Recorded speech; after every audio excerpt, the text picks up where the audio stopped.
اس حدیث کی طرف بھی اشارہ ہے، جب اللہ نے جنت بنائی، جہنم بنائی، جبرائیل امین کو حکم دیا جاؤ جا کر جنت دیکھ کر آؤ۔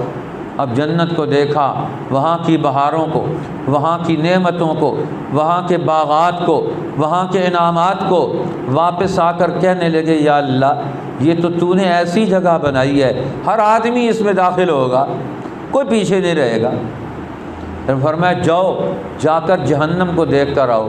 جہنم کو دیکھا، اس کے عذابوں کو دیکھا، وہاں کی شدتوں اور سختیوں کو دیکھا تو کہا یا اللہ جہنم میں تو کوئی بھی نہیں جائے گا۔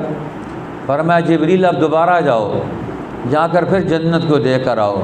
اب جو جا کر جنت کو دیکھا تو فرمایا حجبت الجنت بالمکارہ، اب اللہ نے جنت کو نفس کے مکروہات کے ساتھ گھیر دیا۔